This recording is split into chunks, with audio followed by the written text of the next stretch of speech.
Ini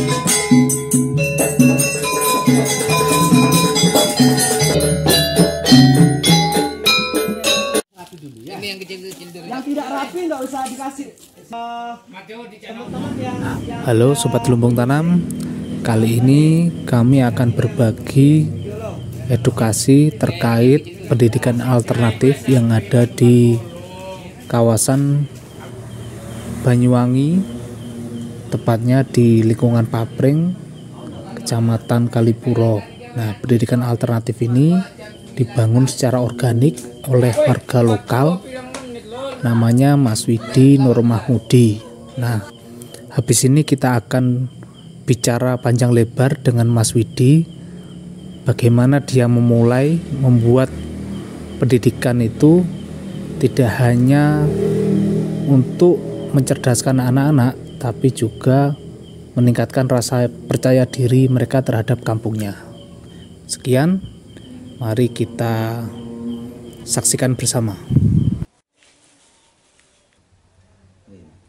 Kehadiran Kampung Batara itu lahir dari berbagai macam persoalan yang terjadi di kampung ini, misalnya tingginya angka putus sekolah, kemudian tingginya angka pernikahan usia anak, kemudian tingginya kebanggaan terhadap rendahnya kebanggaan terhadap kampung sendiri, sehingga perlu adanya materi atau edukasi yang memang lebih humanis kepada masyarakat agar lebih peduli terhadap dunia pendidikan, kemudian memahami bagaimana usia anak harus bagaimana, apakah masuk di melanjutkan sekolahnya atau mereka masuk di ranah pernikahan seperti itu. Termasuk juga bagaimana membangun kebanggaan terhadap kampung dengan mengelola potensi, kemudian memanage permasalahan apa saja, setidaknya mengetahui akar masalahnya dan juga potensi apa saja dan sebagainya. Sederhana sih sebenarnya, tetapi dari kesederhanaan itu ternyata banyak menarik perhatian banyak orang, karena persoalan ini bukan hanya di Papring. Ternyata ini juga menjadi persoalan di beberapa kampung, sehingga mereka terpanggil dan ini peduli bagaimana bahwa dunia pendidikan itu dimulai dari kampung, karena kampung adalah sumber segala pengetahuan. Yang membedakan pendidikan Kampung Batara dengan pendidikan di sekolah formal ini apa sih, Mas? Oke. Jadi Kampung Batara itu lebih fokus bagaimana penerapan dalam pola pendidikannya itu merdeka belajar. Artinya semua pembelajaran itu prosesnya dari mereka, ide mereka. Kemudian kita berpraktek bersama, kemudian kita menggali permasalahan bersama, kemudian kita berupaya menyelesaikan materi itu juga secara bersama-sama. Jadi tidak ada kurikulum, kemudian hari ini belajar apa, jadwalnya apa, itu nggak ada ya? Kalau jadwal nggak ada, tapi akan kami sesuaikan kegiatan itu sesuai dengan keinginan mereka. Ada yang ingin bermain, ada yang ingin misalnya berkesenian, ada yang ingin bercocok tanam, ada yang ingin membaca dan kalistung dan lain sebagainya. Hanya di sini itu 5 sampai 15 menit itu diawali dengan membaca dengan buku yang bebas. Kemudian setelah itu akan melakukan diskusi kecil. Kita akan menyerap aspirasi dari mereka, teman-teman ini, kemudian kita buat kelompok, kemudian antar jenjang usia yang berbeda inilah yang saling mendukung sebenarnya. Mereka yang bisa memberi pengetahuan kepada yang masih belum bisa, sementara yang belum bisa ini merasa nyaman karena tidak merasa didoktrin atau harus begini, karena mereka itu lebih humanis kayaknya ya caranya. Nggak ada sistem kelas kayak di sekolah formal, nggak ada, Mas ya? Kalau untuk sistem kelas jadi tidak lintas ada. usia.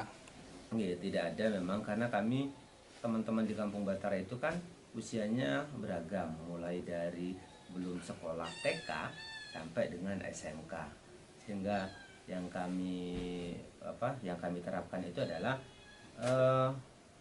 menyesuaikan dengan kemampuan mereka, potensi mereka, dan membangun karakter dari mereka untuk mereka. Oke. Jadi intinya awal pertama pertemuan tiap hari Minggu itu anak-anak pasti ditanya mau belajar apa dulu. Ya. Jadi terserah mereka mau main dulu atau mau baca dulu, terserah ya Mas ya. Ya, itu semuanya akan kita kembalikan kepada anak. Kita hanya mengarahkan, memberikan menu, mereka yang akan mengeksekusi. Sehingga tidak ada paksaan ketika mereka tidak suka dengan mata pelajaran A. Ada beberapa alternatif yang bisa kita lakukan sebagai solusi agar dia memahami tentang materi pendidikan B, dan begitu seterusnya. Ini mulai ada aktivitas belajar mulai tahun berapa Mas? Kalau untuk mulai apa? Mulai ada aktivitas belajar lah ke anak-anak itu mulai Kegiatan tahun berapa? aktivitas belajar itu mulai tahun 2015. Dan kami sebelum itu mulai 2012 sampai dengan 2000 penetapan Kampung Batara 2015 itu kan apa istilahnya ya, kayak mengkaji gitu, persoalannya begini, sepertinya alternatifnya seperti ini, seperti itu. Ya, Mas, anak-anak itu dulunya sedikit, hanya ada 4 dan 5 orang. Nah, sekarang ada 50-an lebih anak masih yang belajar tiap minggu. Nah, itu mereka datang sendiri, diundang, diajak atau gimana sih, Mas? Awalnya kami lebih ke fokusnya adalah 4 orang karena dekat-dekat sini. Kemudian setiap bulan ternyata ada penambahan dan pengurangan ketika akhir tahun ajaran baru itu bisa berkurang atau bisa bertambah seperti itu kan. Dan mereka yang datang itu tidak ada paksaan, kami tidak ada registrasi atau seperti apa, apalagi sampai ada pembayaran iuran, itu tidak ada. Tapi kami memang bagaimana kita lebih memerdekakan ini ya, pola pendidikan yang tidak terjebak pada hal-hal yang berbau finansial. Karena materi pembelajaran itu bisa kok tanpa harus membeli ini, membeli itu, membeli ini gitu. Kami memang lebih memanfaatkan media yang ada di sekitar sebagai materi pembelajaran. Termasuk guru-gurunya selain dari luar kampung juga kami memanfaatkan. Artinya yang menjadi guru atau tutor itu adalah orang tua mereka yang memiliki potensi bidang masing-masing, seperti petani, seperti penyadap pinus, seperti pengrajin. Jadi itu sih yang menjadi guru, sehingga kami lebih fokus bagaimana memanfaatkan materi pembelajaran itu adalah yang berkaitan dengan lingkungan sekitarnya. Dan kalau dulu sih pola-pola untuk memanggil itu beda-beda. Kalau dulu kita keliling gitu kan, tanpa memanggil, hanya keliling saja dengan tabuhan. Kemudian ya tabuhan lah sekarang yang menjadi kunci dari cara memanggil kami. Jika ada musik biasanya pertanda bahwa kami ada kegiatan. Iya. Oke. Mas, saya sempat ngobrol sama anak-anak muda di sini. Katanya mereka itu dulu sebelum ada Kampung Batara itu kurang percaya diri dengan kampungnya. Malu ditanya dari mana, nggak nyebut asal kampungnya. Nah, dengan adanya Kampung Batara ini ternyata secara nggak langsung tanpa disadari mengubah mental mereka jadi bangga dengan kampung. Nah, itu apa benar sih Mas kayak gitu Mas dulu? Bisa jadi benar kalau kalau mereka itu suara dari mereka gitu kan ya. Hanya sebenarnya itu salah satu tujuan utama kebanggaan ke kampung itu bisa dibilang tercapai lah ya. Ketika anak-anak yang dulu tidak mengakui kampungnya karena berbagai hal, geografisnya yang buruk, kemudian bahasa yang buruk. Nah, dari geografis itu kami mempelajari dan mengolahnya. Dari bahasa yang dianggap buruk dan keterbelakangan kami jadikan materi pembelajaran utama. Kemudian dari dunia pertanian yang dianggap keterbelakangan juga, itu juga menjadi pembelajaran utama kami, sehingga harapannya mereka juga tidak merasa malu dengan status orang tuanya, dengan kondisi geografis kampungnya. Dan bersyukur ya banyak teman-teman yang bercerita seperti itu, bahwa mereka sekarang sudah tidak pernah menyebut kampung lain sebagai tempat pengakuan kampungnya gitu ya, karena memang malu. Ya alhamdulillah kalau memang teman-teman merasa bangga, karena itu juga memang yang terjadi pada saya dulu di tahun 90-an gitu kan, sehingga memang menjadi cita-cita bagaimana kami anak-anak muda di sini, generasi anak-anak juga itu bangga dengan kampungnya dan Meskipun sudah terbukti. meskipun lokasinya ya jauh dari kota, akses jalannya sulit Mas Iya. ya. Karena kami kan berbatasan dengan hutan dan diskriminasi lokasi itu kan juga masih kental gitu Iya, kan ya. iya, Mas. Karena terbelakang lah, orang gunung lah, dan lain sebagainya. Dan alhamdulillah ya senang juga ikut bangga ketika anak-anak sekarang sudah bangga dengan kampungnya, dengan banyaknya para mahasiswa atau dari dunia akademisi yang menjadikan kampung kami sebagai pusat penelitian, kegiatan kami sebagai pusat penelitian dan edukasi bersama, seperti itu sih. Iya. Jadi ikut bangga juga. Mas, rasa bangga itu kabarnya muncul dari banyaknya relawan yang datang. Entah itu dari lokal Banyuwangi sendiri, dari luar daerah, dan dari kalangan kampus. Itu kalangan mana aja sih Mas yang pernah datang? Katanya bule-bule luar negeri juga pernah datang ke sini Iya. untuk mengajar. Oke. Waktu itu kan ini banyak teman-teman yang dari luar negeri, entah itu pelancong gitu ya, turis gitu kan ya. Kemudian ada dari organisasi sekolah juga sekelas Surabaya Europe School kayak gitu. Tamunya dari Jerman, dari Cina, Jepang, kemudian dari Australia dan Amerika kayak gitu-gitu, dari Mesir kayak gitu-gitu sih. Terus kalangan akademisi yang pernah penelitian, pernah datang ke sini dari kampus mana aja Mas? Dari kampus di Banyuwangi hampir semua kampus sudah masuk di sini. Kemudian dari Malang, kemudian dari Surabaya, kemudian dari Indonesia, dari Jakarta yang UI gitu juga di sini, termasuk guru-guru besarnya juga. Kuncinya jaga konsistensi itu gimana Mas? Jaga konsistensi itu apa ya? Pertama adalah ini sih, dasarnya adalah bahwa pendidikan itu adalah hak kita dan hak mereka, bukan hanya mereka saja, sehingga kita perlu juga belajar bersama. Prinsipnya di situ sih. Dan pendidikan itu adalah kebutuhan seperti nyawa, tidak akan bergerak kalau kita hanya tinggal diam. Oke. Terus Mas Widi, Kampung Batara ini ternyata juga menarik banyak orang datang untuk saling berbagi pengetahuan dan akhirnya juga berpengaruh ke ekonomi warga. Ya. Dulu sini memang sentra ini Mas ya, perajin, Kerajinan. kerajinan bambu. Nah, ini sudah berdampak apa aja sih Mas? Kalau dulu mungkin motifnya hanya ini terus berkembang macem-macem.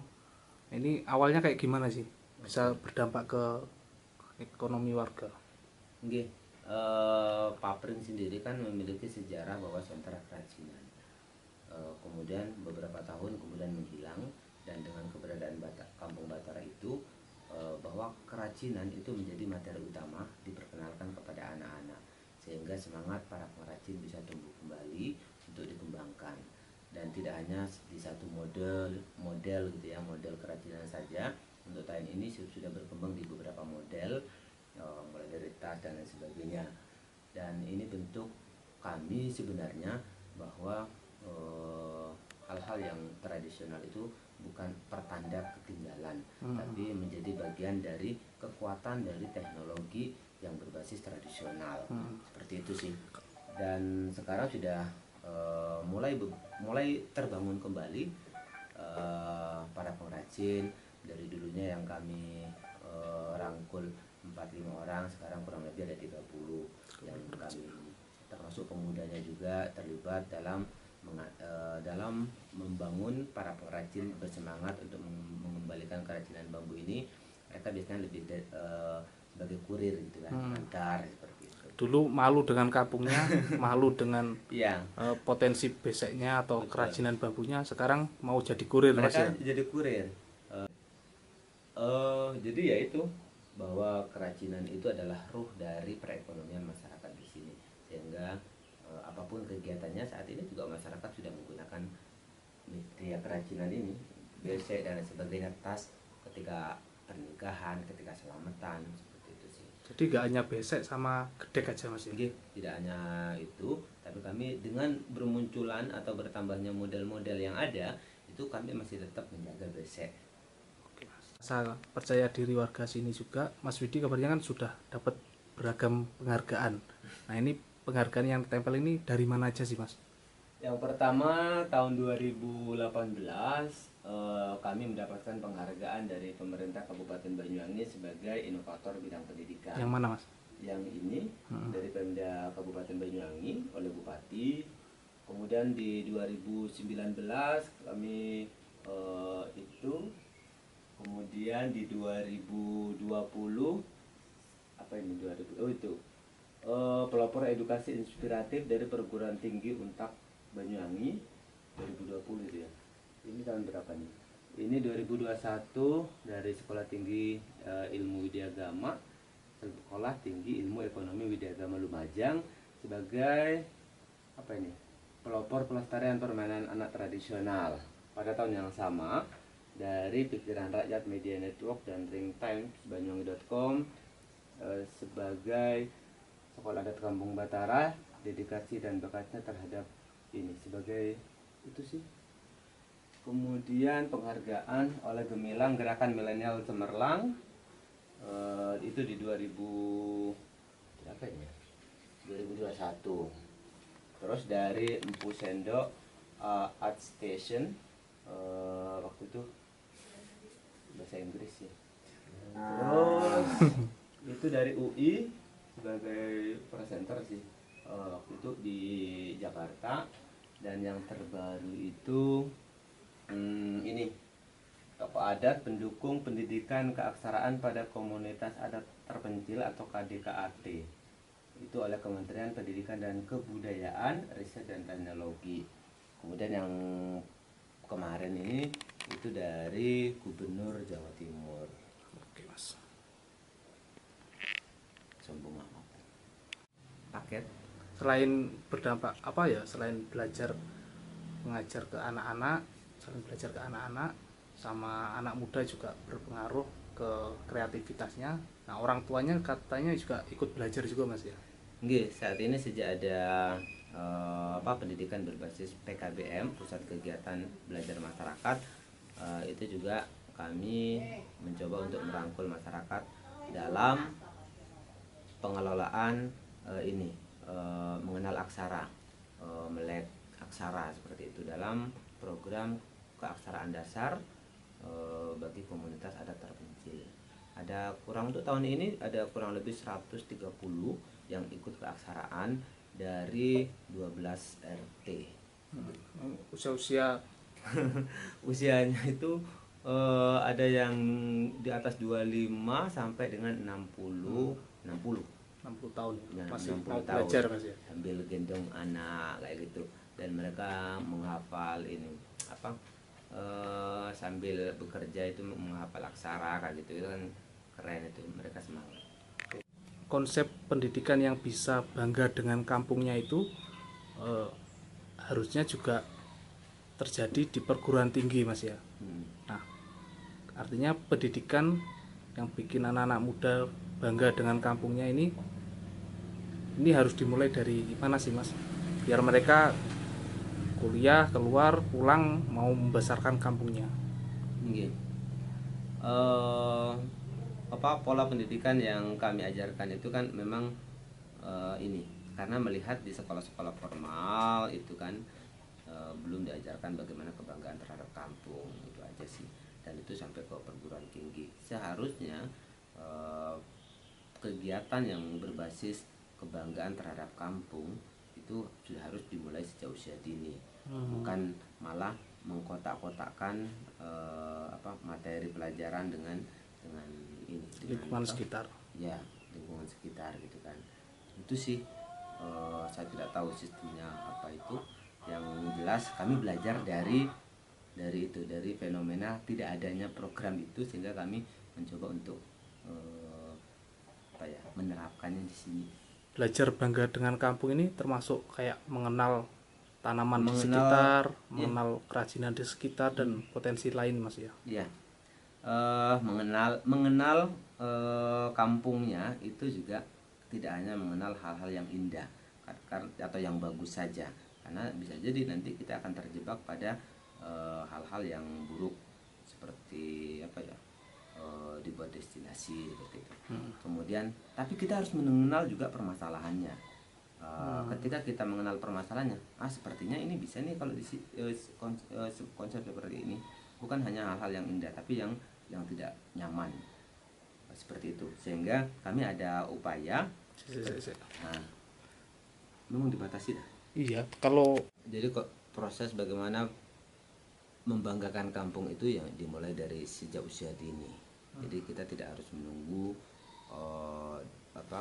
potensi kampung dan permasalahan itu dikelola atau ditulis oleh pihak lain, tapi kita harus yang mengelola. Karena sahabat apapun orang menulis kampung kita tanpa kita sendiri yang terlibat, ya saya rasa tidak akan mengembangkan. Justru itu bagian dari kemunduran dari masyarakat itu sendiri. jadi penanaman belajar mencintai kampungnya itu harus sejak dini diajarkan, Mas. Ya, sejak dini dan oleh diri kita sendiri. Banyak orang hebat di kampung orang lain tapi belum tentu mampu menaklukkan kampung sendiri.